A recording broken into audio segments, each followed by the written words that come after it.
বান্দাটাকে ইহসানের সাথে আসানের সাথে তুমি ধরবা। আল্লাহর রাসূল সাল্লাল্লাহু আলাইহি সাল্লাম বলেন, ওই ডাইন পাশে 500 ফেরেশতা থাকবে নেককার ফেরেশতা, আর বাম পাশে 500 ফেরেশতা থাকবে। এই জন্য আল্লাহর রাসূল বিশ্বনবী রাহমাতুল লিল আলামিন ডেকে ডেকে বলেন, রে পৃথিবীর উম্মতে মুহাম্মাদিরা, তোমরা মৃত্যুকে স্মরণ করো। মৃত্যুকে যদি প্রতিদিন স্মরণ করতে পারো, তোমার মৃত্যু এত সুন্দর করে সুন্দরভাবে হবে। আল্লাহর নবী বলেন, ওই মৃত্যুটা মুমিনের জন্য, প্রকৃত ইমানদারের জন্য হাঁটি মৃত্যু হইয়া কবরের জগতে জান্নাতের বাগান বানায়া দিবি। ও বাহের আমার, পর্দার আড়ালের মা, প্রতিদিন যদি 5 বার মৃত্যুকে স্মরণ করতে পারেন, তাহলে তোমার মৃত্যু সহজ হয়ে যাবে। আর যদি কোনো মানুষ মৃত্যুকে স্মরণ না করে প্রতিদিন যদি গুনার কাজে লিপ্ত হয়ে যায়, আল্লাহর রাসূল বলেন, সেই ব্যক্তিটা মারা যাওয়ার পরে তখন ফেরেশতারা এসে তার রূহটা বের করার জন্য টানা হেসরা লাগাই দিবে, টানাটানি শুরু করবে এবং বলবে, রে নাদাল বেকুব বেয়াদব, ও নাফরমান বান্দা, তুই কিভাবে এই দুনিয়ার জমিনে আল্লাহর নাফরমানি করেছস? আয় আয়, জলদি করে আয়, আয়সা দেখ জান্নাত কত ভালো, জাহান্নাম কতটুক বিপদ। ফেরেশতারা টেনে টেনে আনবে আর বলবি, রে নাফরমান বান্দা, দুনিয়াতে আল্লাহ 2টা রাস্তা দিয়েছিল, একটা হলো ইহকাল আর একটা হলো পরকাল। তুই পরকাল মানলে না, ইহকাল মাইনা দুনিয়ার জমিনে যত কাল বাধ্য ছিল সব কিছুর ভিতরে তুমি বৈশা বৈশা আলেমদের গালি দিলা, আলেমদেরকে তুমি বৈশা বৈশা তুমি গালিগালাজ করছো। তুমি মানুষ এলাকার যত নগণ্য এবং ইতিম মিসকিন গরিব ছিল, দুর্বল ছিল, তাদেরকে সমালোচনা করছো। এই কথা বলে বলে যখন আল্লাহর নবীর ফেরেশতা, আল্লাহ রাব্বুল আলামিনের ফেরেশতারা ডেকে ডেকে বলবেন, রে বান্দা নাফরমান, যা এখন যা, আল্লাহর তৈরি জাহান্নামে যা। এই জন্য আল্লাহ বলেন, কুল্লু নাফসিন যায়িকাতুল মাউত,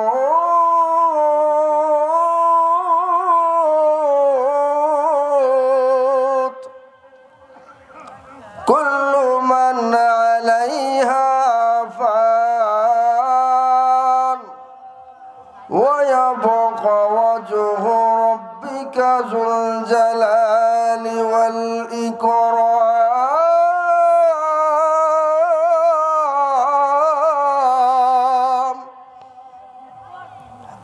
আমার কথা না আল্লাহর কথা। আল্লাহ বলেছেন, হে দুনিয়ার মানুষ, তোমরা থাকতে পারবে না, এই দুনিয়াতে কেউই থাকতে পারবো না। আল্লাহ রাব্বুল আলামিন বলেছেন, সমস্ত মানুষ ধ্বংসশীল। ধ্বংস মানে এটা 2 প্রকার, একটা হলো নগদ, আরেকটা হলো সময়ের দরকার, কিয়ামত। একটা হলো আমার যখন মৃত্যু হয়ে যাবে, এটা একটা কিয়ামত মৃত্যু, এটা একটা কিয়ামত মৃত্যু। আরেকটা যখন কিয়ামত, এই দুনিয়া ধ্বংস হয়ে যাবে, তখন এই পৃথিবী আর থাকবে না। এই জন্যে আল্লাহ পাক রব্বুল আলামিন বলেছেন, তোমার মৃত্যু হবে 2 প্রকার, একটা হলো কিয়ামতের সময়, আর একটা হবে নগদ।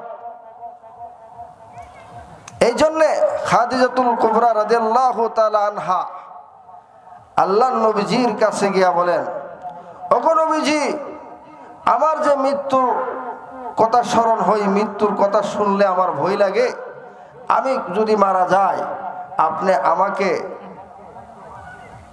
আমি তো এই কবরে থাকতে পারবো না, আপনি আমার সঙ্গে যাবেন, অথবা আপনার চাদর মুবারক থেকে একটুখানি কাপড়ের টুকরা দিয়ে দিবেন, যাতে আমি কবরের মধ্যে আমি থাকতে পারি, শান্তিতে বসবাস করতে পারি। আল্লাহর নবীজির স্ত্রী মা খাদিজাতুল কুবরা রাদিয়াল্লাহু তাআলা আনহা উনি মৃত্যুকে এত ভয় পেত কেন? আল্লাহ রসুল বলেন, ও খাদিজা, খাদিজা দুনিয়াতে জান্নাত প্রাপ্ত একজন মহিলা। এই মহিলা জান্নাতের সার্টিফিকেট পেয়েছেন। ওই মা খাদিজাতুল কুবরা বলেন, ওগো নবীজি, আমি মৃত্যুকে দেখলে ভয় পাই।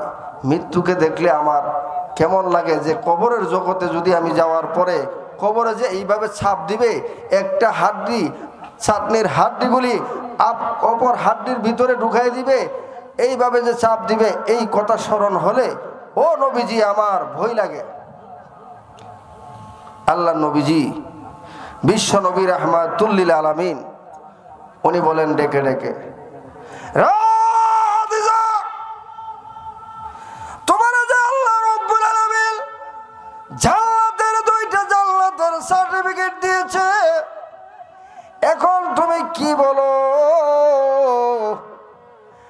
ওই খাদিজা রাদিয়াল্লাহু তাআলা আনহা আল্লাহর নবী বিশ্ব নবী রাহমাতুল লিল আলামিন ডেকে ডেকে বলেন, রে খাদিজা, তুমি না জান্নাত প্রাপ্ত জান্নাতি মহিলা 10 জনের মধ্যে একজন, তুমি মৃত্যুকে কেন ভয় পাও? ওগো নবীজি, আমি এই জন্য ভয় পাই কারণ কবরে যে আপনি না বলেছেন কবরে গেলে এইভাবে চাপ দিবে, এমনভাবে চাপ দিবে এক পাজরের হাড়গুলি অন্য পাজরে গিয়া ঢুইকা যাবে। ওগো নবীজি, আপনি যদি আমি পৃথিবীর জমিন থেকে বিদায় হয়ে যাই, তাহলে আপনি আপনার সাদর মুবারক থেকে একটু টুকরা জান্নাতি টুকরা দিয়ে দিবা, কারণ আমি যেন কবরের জগতে আমার কবরের সওয়াল জবাব সহজ হয়ে যায়। নবীজির স্ত্রী জান্নাতের সার্টিফিকেট পাইছে, এরপরও কবরের কথা চিন্তা করে নবীজির কাছে হালি রিকোয়েস্ট করেন এবং বলেন, আমি জান্নাতে যাওয়ার সময় আমারে চাদরের একটু টুকরা কাপড় দিয়ে দিবেন আমার কাফনের ভিতরে, তাহলে আমার বিশ্বাস হবে যে আমি জান্নাতে কবরে গেলে আমি শান্তি পাবো। আর আমি আর আপনি নবীজিকেও দেখি নাই, মা খাদিজাতুল কুবরাকেও দেখি নাই, আমরা না দেখা মুমিন হলাম, আখির নবীর উম্মত হলাম। আল্লাহ নবীজি বলেন, আমার উম্মতেরা দেখে নাই, না দেখে যে তারা মানছে, যদি এই মাইনা যদি আমল করে দুনিয়ার জমিন থেকে যেতে পারে, আল্লাহর রসুল বলেছেন, যদি এই প্রতিদিন 5 বার কবরের কথা স্মরণ করে মৃত্যুর কথা, তাহলে আল্লাহর রসুল বলেছেন, মা খাদিজাতুল কুবরা রাদিয়াল্লাহু তাআলা আনহা যে বলেছেন, ওগো নবীজি, আমার সুপারিশ করবেননি, আমার যদি চাদরের কাপড়ের টুকরা এই কাপড়ের ভিতরে দিয়া দেন, তাহলে আমার কবরের আযাব সহজ হবে। আল্লাহর রসুল বলেছেন, ঠিক তেমনি ভাবে আখির নবীর উম্মত যারা, তারা যখন প্রতিদিন 5 বার মৃত্যুকে স্মরণ করবে, আল্লাহর রসুল বলেছেন, তার জন্য বিনা হিসাবে আল্লাহর তৈরি জান্নাতে পৌঁছায় দিবে, কবরের আযাব মাফ করে দিবেন। এই জন্যে নবীজির দাদা আব্দুল মুত্তালিব, নবীজির দাদার নাম কি? আরো জোরে গণ। নবীজির আব্বার নাম আব্দুল্লাহ। নবীজির নানার নাম কইতে পারেন? নবীজির নানার নাম জানেন না? আব্দুল ওয়াহাব।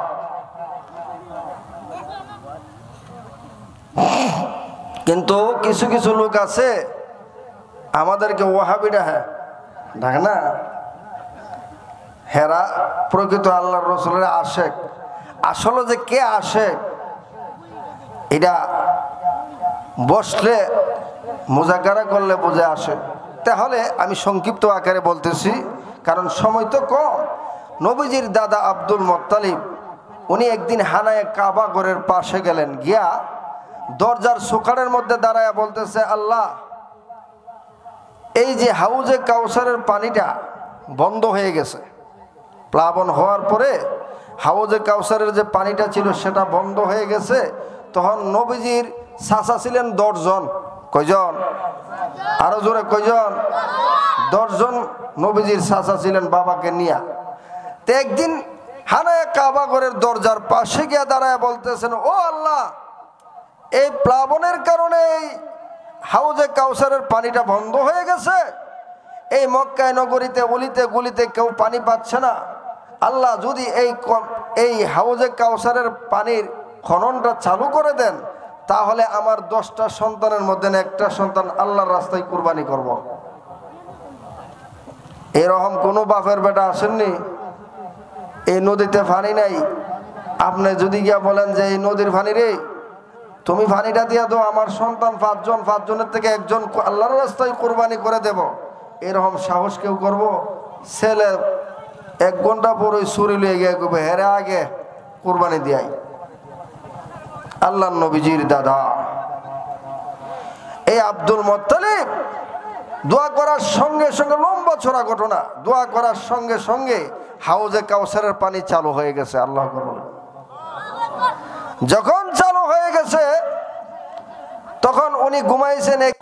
এই পৃথিবীতে মানুষ এবং জিন জাতি নয়, সারাটা পৃথিবীর মধ্যে যত মাখলুকাত সৃষ্টি করেছেন, এই মাখলুকাতকে আল্লাহ পাক রব্বুল আলামিন বলেছেন সমস্ত মাখলুকাত মৃত্যুর স্বাদ গ্রহণ করতে হবে, কেহ রেহাই পাবে না। এই জন্যে মৃত্যুর স্বাদ আমি আপনি সবাই গ্রহণ করতে হবে।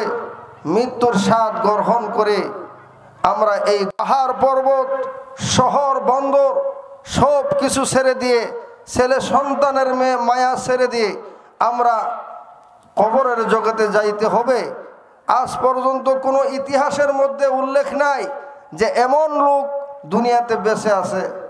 আজ পর্যন্ত শুনছেন যে এমন ব্যক্তি দুনিয়া থেকে ছেড়ে যাইতে পারে নাই? সবাই যাইতে হবে। এই জন্য আল্লাহ রাব্বুল আলামিন বলেছেন, ও পৃথিবীর বান্দা বান্দিরা, তোমরা এই দুনিয়াকে চিরস্থায়ী দুনিয়া বানায়ো না, এটাকে ক্ষণস্থায়ী জিন্দিগি হিসাবে দুনিয়া বানাও। আর তোমাদের এই ক্ষণস্থায়ী জিন্দিগি বানাইয়া যদি কেউ কবরে, ইসরাঈল আলাইহিস সালাতু ওয়াস সালাম যখন আসবেন, তার মৃত্যুটা সহজ করে দিবেন আল্লাহ পাক। এই জন্য ভাইয়েরা আমার লক্ষ্য করে শুনেন, আল্লাহর নবী বিশ্ব নবী রাহমাতুল লিল আলামিন, আল্লাহর নবীজির কাছে এক সাহাবী এসে রেখে রেখে বলেন, ইয়া রাসূলুল্লাহ, ইয়া হাবিবাল্লাহ, ওগো আল্লাহর নবী বিশ্ব নবী, আপনি বলেন গো, কি জন্যে কিভাবে আমি আমল করলে কবরের জগতে সহজ, কবরে জান্নাতে যেতে পারবো, কবরের ভিতরে যেতে পারবো, মৃত্যু আমার জন্য সহজ হয়ে যাবে। আল্লাহর নবী বিশ্ব নবী রাহমাতুল লিল আলামিন ডেকে ডেকে বলেন, সাহাবী রে, ও সাহাবী, তুমি মৃত্যুর ভয় করতেছ? আমি রাসূল ওয়াদা দিলাম, কোন মুমিন মুসলমান যদি প্রতিদিন 5 বার আল্লাহর রাসূল এবং বলেছেন 5 বার যদি কোন মুমিন মৃত্যুর কথা স্মরণ করে, আল্লাহর রাসূল বলেছেন ওই মুসলমান যখন দুনিয়ার জমিন থেকে বিদায় হয়ে যায়, আল্লাহর রাসূল বলেন তা যখন দুনিয়া থেকে বিদায় হয়ে যায়, সঙ্গে সঙ্গে আল্লাহর রাসূল বলেন বিনা হিসাবে জান্নাতে দিয়ে দিবেন। আল্লাহর রাসূল সাহাবীকে বলেছেন 5 বার মৃত্যুকে স্মরণ করো। কয়বার? 5 বার।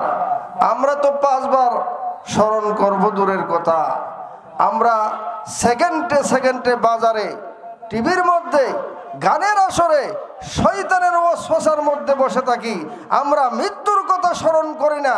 এই জন্যে মুসলমান আমরা এখন থেকে মৃত্যুর সামানা অর্জন করে, মৃত্যুকে সামনে রেখে আমরা মৃত্যুর প্রস্তুতি নিয়ে আমরা এখানে বসি।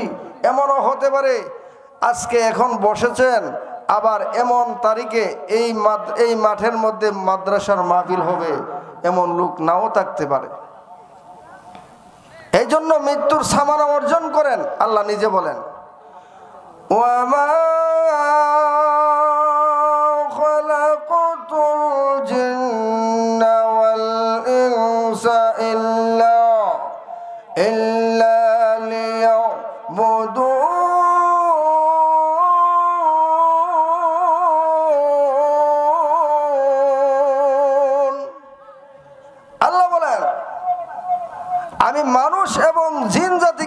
আল্লাহ আমার ইবাদত এবং গোলামির জন্য সৃষ্টি করেছি। আল্লাহর রাসূলের এক হাদিসের মধ্যে আল্লাহর নবী বিশ্ব নবী বলেন, এই পৃথিবীতে 18,000 মাখলুকাত দেখেছেন। আল্লাহর রাসূল বলেন, যদি একটা পাখি পর্যন্ত আল্লাহ আল্লাহ আল্লাহ বললে ওলা যদি বন্ধ করে দেয়, বন্ধ হয়ে যায়, আল্লাহর নবী বলেন এই পাখিটার মরণ হয়ে যায়। আল্লাহর জিকির যখন পাখির অন্তর থেকে সরে যায়, আল্লাহর রাসূল বলেন এই পাখিটার মৃত্যু হয়ে যায়। আল্লাহর রাসূল বিশ্ব নবী রাহমাতুল লিল আলামিন ডেকে ডেকে বলেন, একটা গাছ যদি আল্লাহর জিকির বন্ধ হয়ে যায়, ওই বন্ধ হয়ে যাওয়ার কারণে আস্তে আস্তে দেখবেন গাছের জোর থেকে সে মরতে মরতে আগা পর্যন্ত মরে যায়। কেন মরে যায় রে মুসলমান? আল্লাহর জিকির গাছের থেকে বন্ধ হয়ে গেছে, এই জন্য গাছটা মরে গেছে।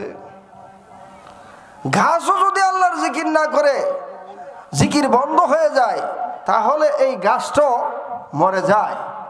তাহলে আমরা হলাম আশরাফুল মাখলুকাত। এই আশরাফুল মাখলুকাত হয়ে আল্লাহর জিকির করতে চাই না। শয়তানের ওয়াসওয়াসায় পড়ে দুনিয়ার নাজ নিয়ামত খেয়ে আমরা আল্লাহর নাফরমানি করি। আল্লাহর রাসূল বলেন, একটা গাছ আল্লাহর জিকির না করলে সেই গাছটা মরে যায়। একটা পাখি আল্লাহর জিকির না করলে সেই পাখিটা মারা যায়।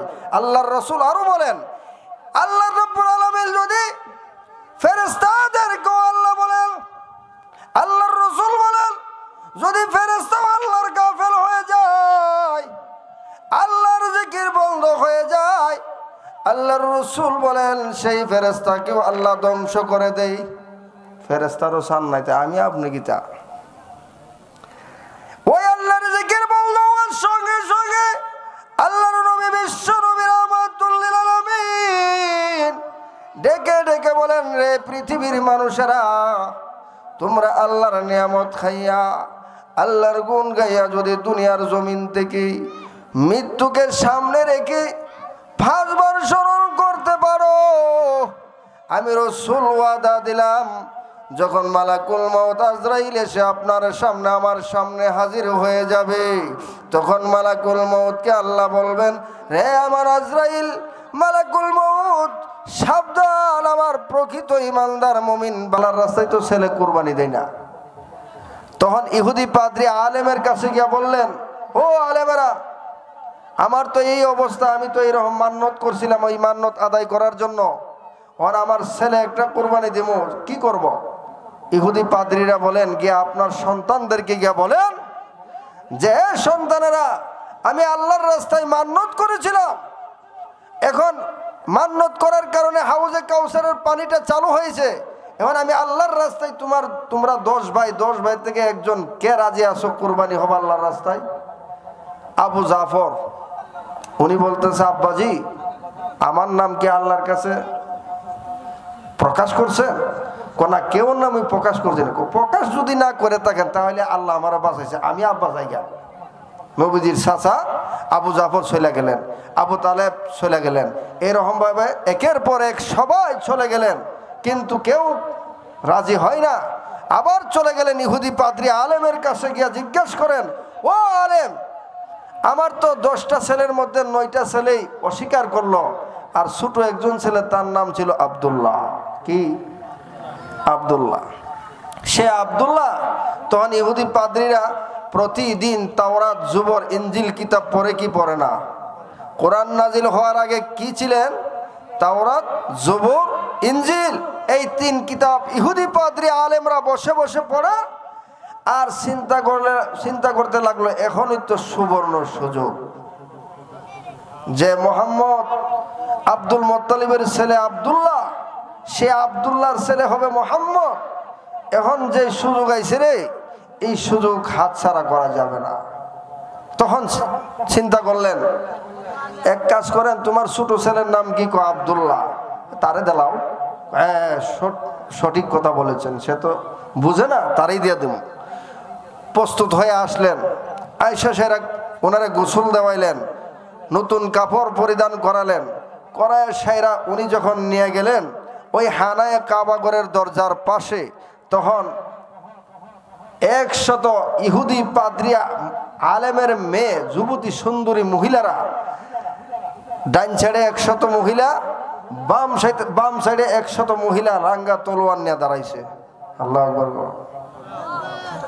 আল্লাহর নবীর দাদা আব্দুল মুত্তালিব ডেকে ডেকে বলেন, রাই ও সুন্দরীর রূপসী রমণীরা, তোমরা কারা, তোমরা কে, আমি জানতে চাই। আল্লাহর নবী বিশ্ব নবীর দাদা আব্দুল মুত্তালিব ডাক দিয়া যখন বলেছেন, তোমরা কারা গো? এমনি যুবতী, সুন্দরী যুবতী রূপসী রমণীরা, একজনের নাম হলো মরিয়ম, সে বলেন, আমরা হলাম ইহুদি মেয়ে, আলেমদের মেয়ে। তোমরা কেন? ওই সুন্দরী রূপসী আলেমের মেয়ে আব্দুল মুত্তালিবকে ডাক দিয়ে বলেন, আব্দুল মুত্তালিব, এই যে সন্তানকে নিয়ে এসেছো, এই সন্তানটারে আল্লাহর রাস্তায় কোরবানি করতে দেওয়া হবে না। এই জন্য দেওয়া হবে না গো, জানোনি এই সেই লোককে, এই লোকটা হলো আখির নবী, বিশ্ব নবীর আব্বা। এই মহিলা, এই মেয়ে কিভাবে জানে? এই মেয়ে কিভাবে জানে? এমনি আব্দুল মুত্তালিব জিজ্ঞাসা করলেন, তাহলে কি করব? দৌড়ায় আবার চলে গেলেন ইহুদি পাদ্রী আলেমের কাছে। হে আলেমরা, তোমাদের মেয়েরা আমাকে অ্যাটাক করেছে। কি অ্যাটাক? যে আব্দুল্লাহকে কুরবানি দেওয়া যাবে না, দরকার লাগলে তোমার হে 9 ছেলেকে কুরবানি দাও, আব্দুল্লাহকে দেওয়া যাবে না। যদি আব্দুল্লাহকে কুরবানি দাও তাহলে এখানে যুদ্ধ ঘোষণা করা হবে। ইহুদি পাদ্রী আলেমরা জিজ্ঞাসা করলো, এটা কি কও? তখন আলেমরা বলেন, এক কাজ করো, লটারি দাও। ওই পাশে আব্দুল্লাহর নাম লিখলেন 10টা, ওই দিক দিয়ে 10টা উটের নাম লিখলেন, এই দিক দিয়ে 10টা আব্দুল মুত্তালিবের ছেলে আব্দুল্লাহর নাম লিখলেন। 1 নাম্বার প্রথম যখন টান দিল, সর্বপ্রথম আব্দুল্লাহর নাম আসছে। এইরকম ভাবে একের পর এক যখন টান দিল, 1, 2, 10, 20, 50 এরকম ভাবে 99 বার আব্দুল মুত্তালিবের সন্তান আব্দুল্লাহর নাম আসলো। তখন ইহুদি মেয়েরা বুঝতে পারলাম না রে, আব্দুল্লাহরে তো দেলাইব হেরা যেভাবে কৌশল করিয়া, লাস্টের টানটা দেন। লাস্টের টান দেওয়ার পরে যদি ও দেখা যায় আব্দুল্লাহর নাম উড়ে, আমরা জিহাদ ঘোষণা করবো, আব্দুল্লাহকে কোরবানি দেওয়া যাবে না।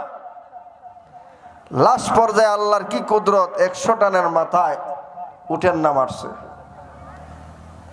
তখন আব্দুল মুত্তালিব বাবা খুশি হইয়া 100 উট হানায় ঘরে কাবা দরজার পাশে নিয়ে কোরবানি করছে।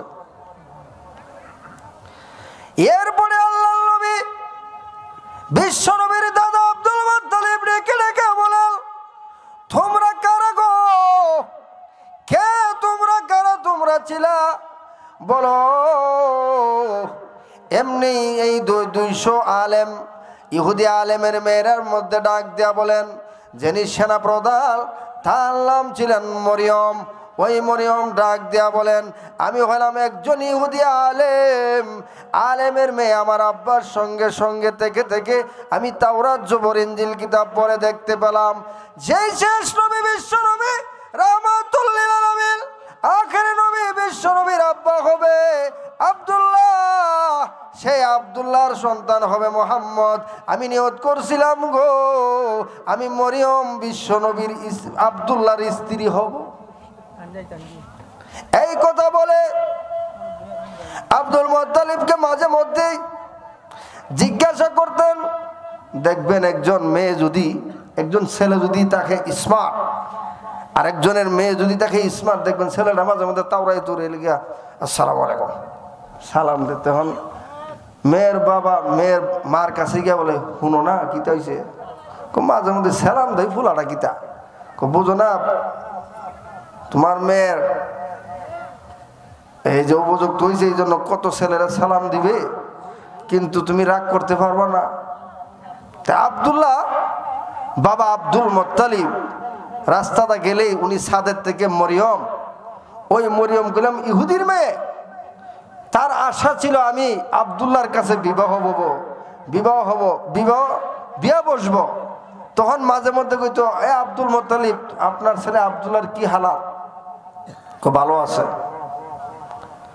একদিক দিয়া লম্বা চোরা ঘটনা, আরেক দিক দিয়া একদিন আল্লাহর নবীজির দাদা আব্দুল মুত্তালিব যখন মক্কা থেকে মদিনা যায়, ওনার একজন বন্ধু ছিল, তার যার নাম ছিল আব্দুল ওয়াহাব। বন্ধুরে গিয়া বলে, দোস্ত, আমার মেয়ের জন্য তো অনেক প্রস্তাব আসতেছে, এখন তোমার ছেলেটাও তো সুন্দর কম না, আমার মেয়েটাও তো সুন্দর কম না, অনেক কাজ করো, মিল্লা জিলা একটা কাজ কইরা বানাই।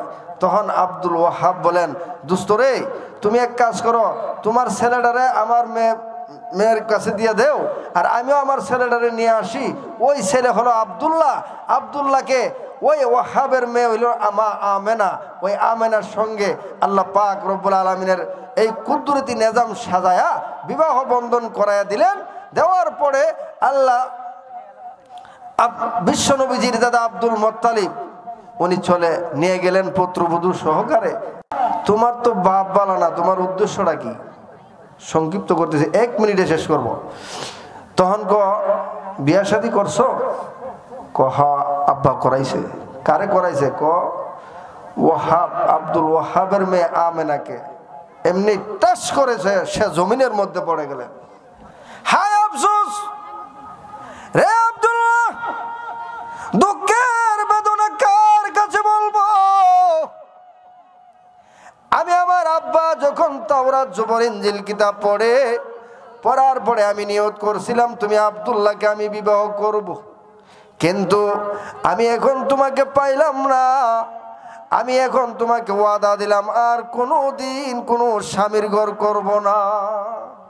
আল্লাহ পাক আমাকে আপনাকে সবাইকে এগুলির উপর আমল